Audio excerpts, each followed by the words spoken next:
70 ফিলিস্তিনি নিহত।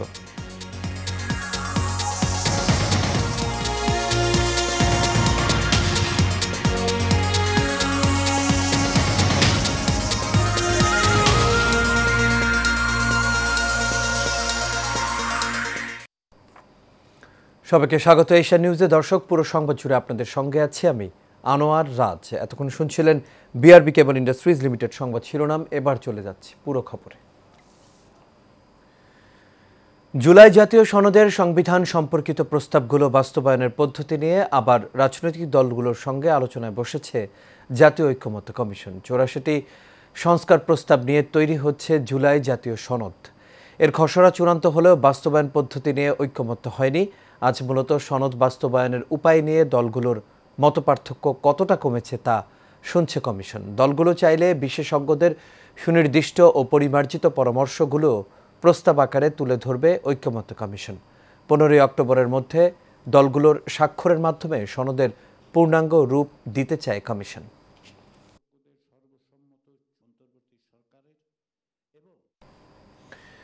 শারদীয় দুর্গাপূজার মণ্ডপে অসুরের মুখে দাড়ি লাগিয়ে সাম্প্রদায়িক সম্প্রীতি নষ্ট করার চক্রান্তের পেছনে ফ্যাসিস্ট দোসরদের মদদ রয়েছে বলে মন্তব্য করেছেন স্বরাষ্ট্র উপদেষ্টা লেফটেন্যান্ট জেনারেল অবসরপ্রাপ্ত জাহাঙ্গীর আলম চৌধুরী।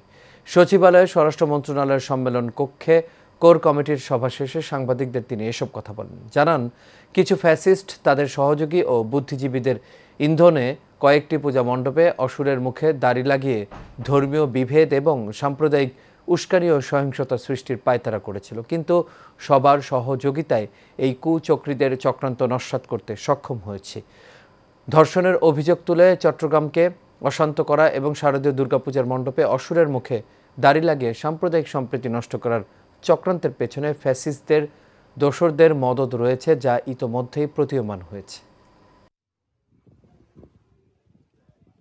দেশে গণতন্ত্রের শাসন প্রতিষ্ঠার জন্য সবাইকে মিলে কাজ করার আহ্বান জানিয়েছেন বিএনপির স্থায়ী কমিটির সদস্য আমির খসরু মাহমুদ চৌধুরী। তিনি বলেন, গণতন্ত্র উত্তরণের জন্য রাজনৈতিক দলগুলোর পারস্পরিক সম্পর্কের চর্চাও জরুরি। তিনি বলেছেন, নির্বাচনের মাধ্যমেই গণতন্ত্রের শাসন ফিরিয়ে আনতে হবে।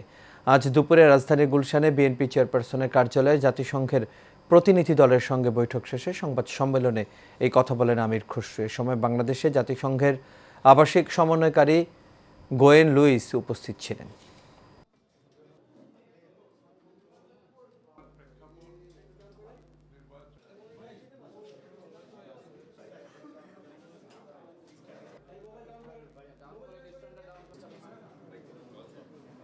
ফেব্রুয়ারির প্রথমার্ধে যে নির্বাচনের আলোচনা চলছে, এটাকে কিভাবে সফলভাবে আমরা সমাপ্তি করতে পারি সেটা আলোচনা হয়েছে রোহিঙ্গার বিষয়টা, রোহিঙ্গা প্রত্যাবর্তন এবং রোহিঙ্গাদের ওখানে যে আজকে মানবেতর জীবন যাপন করছে, এগুলো নিয়ে আলোচনা হয়েছে। We highlighted the plight, the financial needs for Bangladesh, but also the incredible hospitality that this country has shown to the refugees, and we really commend all of the country and Professor Yunus's leadership and the next government's leadership in supporting the Rohingya refugees. And we've done a lot of discussions and talks around development and how we can continue to strengthen all of the aspirations of the people of Bangladesh. Khagrachari পৌর এলাকা ও সদর উপজেলায় 144 ধারা প্রত্যাহার করেছে জেলা প্রশাসন। শনিবার রাতে 144 ধারা প্রত্যাহারের সিদ্ধান্ত নেওয়া হয়। পৌর এলাকা ও সদর উপজেলায় বর্তমানে আইনশৃঙ্খলা পরিস্থিতি স্বাভাবিক হওয়ায় এই সিদ্ধান্ত নেওয়া হয়েছে বলে জানানো হয়। এদিকে 144 ধারা প্রত্যাহার করায় বর্তমানে স্বাভাবিক হয়েছে খাগড়াছড়ির জনজীবন। চলতে শুরু করেছে সকল ধরনের যানবাহন, খুলে দেওয়া হয়েছে দোকানপাট, বাজারগুলো বসেছে আগের মতোই। সকাল থেকেই সবাই ছুটছে যার যার কর্মস্থলে। 144 ধারা প্রত্যাহার করায় জনসমাগমে আবারও মুখরিত হয়ে উঠেছে খাগড়াছড়ি।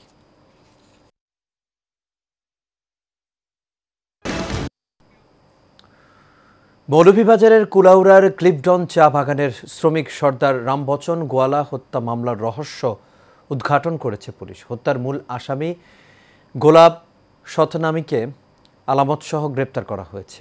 অতিরিক্ত পুলিশ সুপার আজমল হোসেন এক সংবাদ সম্মেলনে এসব তথ্য জানিয়েছেন। এর আগে গত ২৬ সেপ্টেম্বর রামবচন গোয়ালা বাড়ি থেকে বের হয়ে নিখোঁজ হন। স্বজনরা খোঁজাখুঁজি করে ব্যর্থ হলে ২৭ সেপ্টেম্বর কুলাউড়া থানায় একটি সাধারণ ডায়েরি করেন। পরের দিন জুরির কাপনা পাহাড় চা বাগান এলাকায় রক্তের দাগ ও স্যান্ডেল দেখে স্থানীয়রা পুলিশে খবর দেয়। পরে বাবুনালা ছড়া থেকে তার লাশ উদ্ধার করা হয়।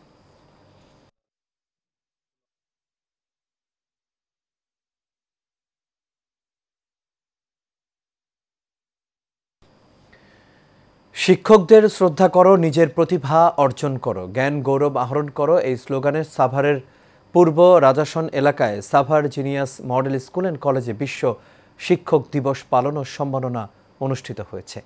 অনুষ্ঠানে প্রধান অতিথি ছিলেন সাভার পৌর বিএনপির সাবেক সাধারণ সম্পাদক নজরুল ইসলাম।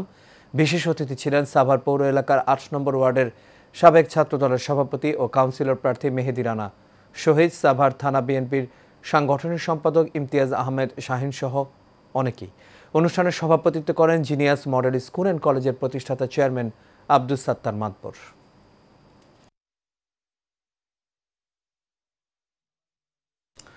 ব্রাহ্মণবাড়িয়ার বাঞ্ছারামপুরে মাদক সন্ত্রাস ও চাঁদাবাজ মুক্ত সমাজ গঠনে আলোচনা সভা অনুষ্ঠিত হয়েছে। উপজেলার বাহাদুরপুর ঈদগাহ ময়দানে এই সভার আয়োজন করা হয়। এতে প্রধান অতিথি ছিলেন কেন্দ্রীয় যুবদলের নির্বাহী কমিটির সাবেক মৎস্য ও প্রাণী সম্পদ বিষয়ক সম্পাদক আবু বকর সিদ্দিক পাভেল।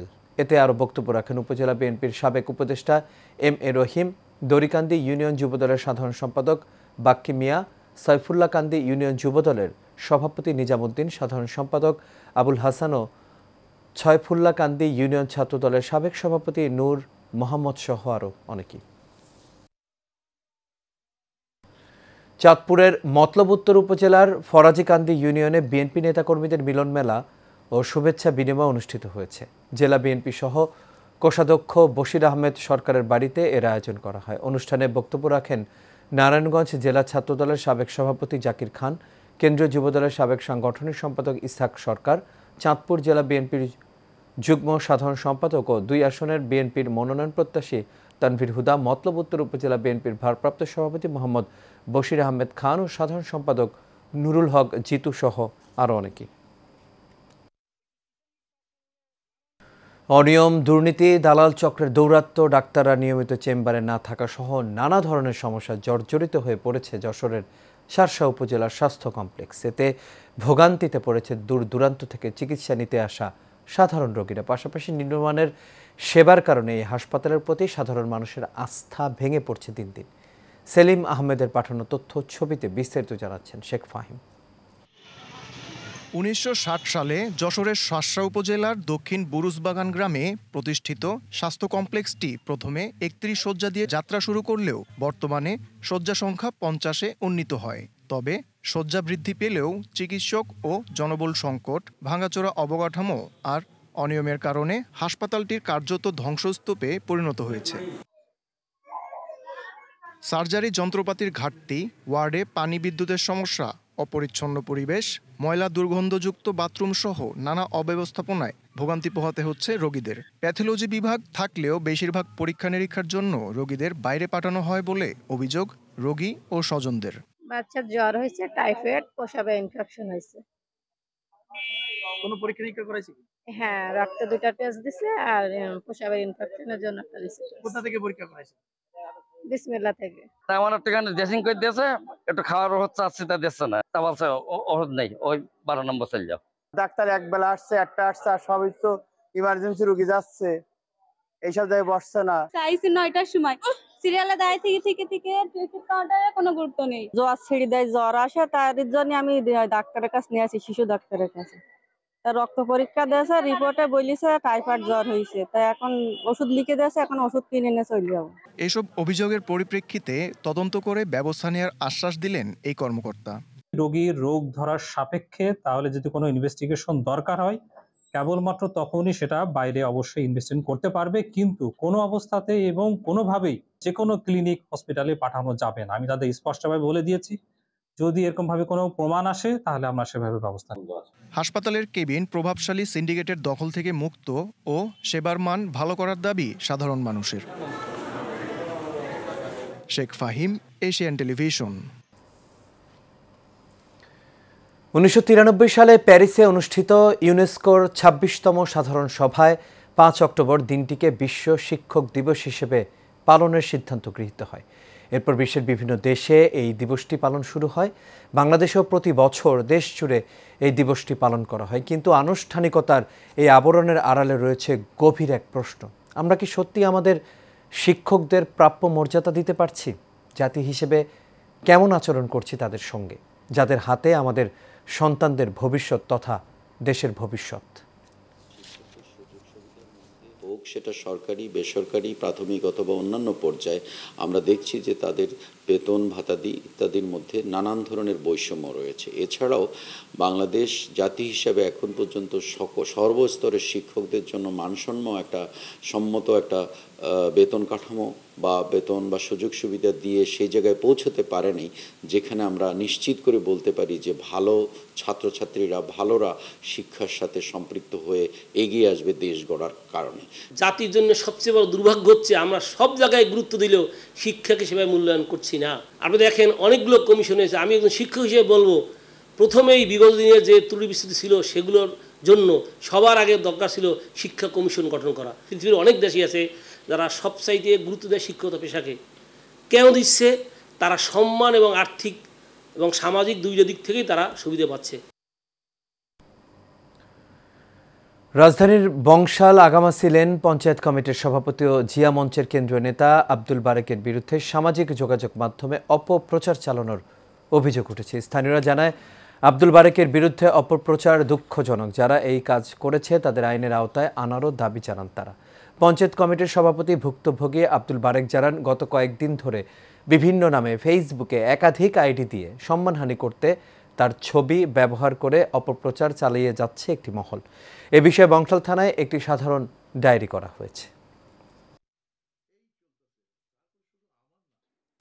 রাজধানীর উত্তরার দক্ষিণ খান এলাকায় বিএনপির উদ্যোগে উঠান বৈঠক অনুষ্ঠিত হয়েছে। বিএনপির 31 দফা কর্মসূচি জনসাধারণের মাঝে তুলে ধরতে এই বৈঠক অনুষ্ঠিত হয়। বৈঠকে প্রধান অতিথি ছিলেন দক্ষিণ খান থানা বিএনপির সভাপতি হেলাল তালুকদার।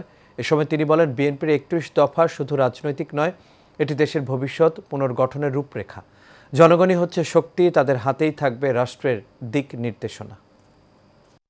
বিসিবি নির্বাচনে 15টি ক্লাব অংশ নিয়ে ভোটাধিকার প্রয়োগ করতে পারবে বলে আদেশ দিয়েছেন চেম্বার জজ আদালত। 6 অক্টোবর বিসিবি নির্বাচন হতে কোনো বাধা নেই বলেও আদেশ দেন আদালত।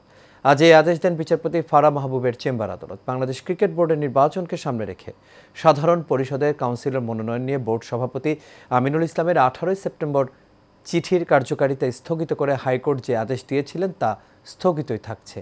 তফসিল অনুযায়ী বিসিবি নির্বাচন আগামীকাল 6 অক্টোবর। এর আগে গত 22 অক্টোবর বিসিবি নির্বাচনে জেলা ও বিভাগের অ্যাডহক কমিটি থেকে কাউন্সিলর চেয়ে বিসিবির সভাপতি আমিনুল ইসলাম বুলবুলের পাঠানো চিঠির কার্যক্রম 15 দিনের জন্য স্থগিত করেছেন হাইকোর্ট। পরে হাইকোর্টের সেই আদেশ স্থগিত করেন চেম্বার জজ আদালত। সেটা তো স্থগিত হলো। 1 2 নম্বর, আদালতের সামনে কিন্তু এই প্রশ্ন হয়েছিল যে আগামীকাল পূর্ব নির্ধারিত নির্বাচন না হলে কি হবে।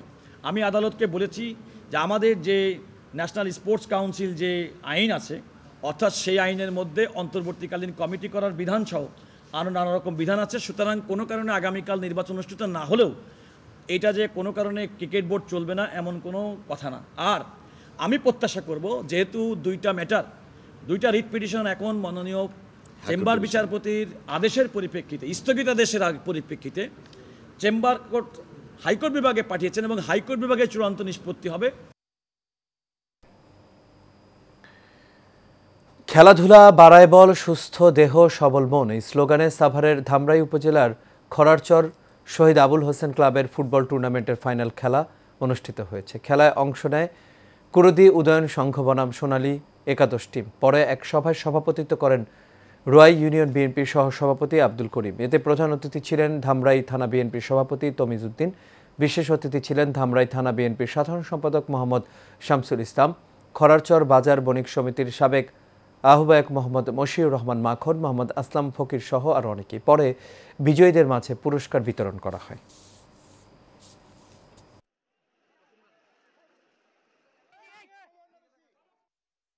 আর এর সাথে শেষ করবে এশিয়া নিউজ। তবে যাবার আগে বিআরবি কেবল ইন্ডাস্ট্রিজ লিমিটেড সংবাদ শিরোনামগুলো দেখে নেব দর্শক আরও একবার।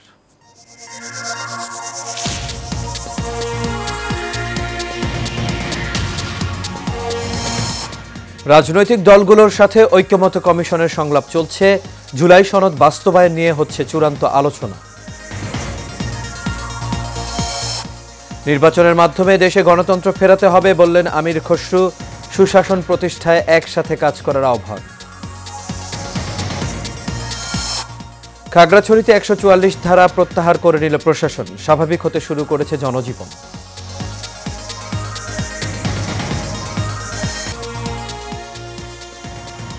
দর্শক, এই ছিল আমাদের এখনকার আয়োজন। এরপর বিকেল ৫টায় রয়েছে আমাদের দেশ সংবাদ। দেখার আমন্ত্রণ রইল। এতক্ষণ সাথে থাকার জন্য সবাইকে ধন্যবাদ।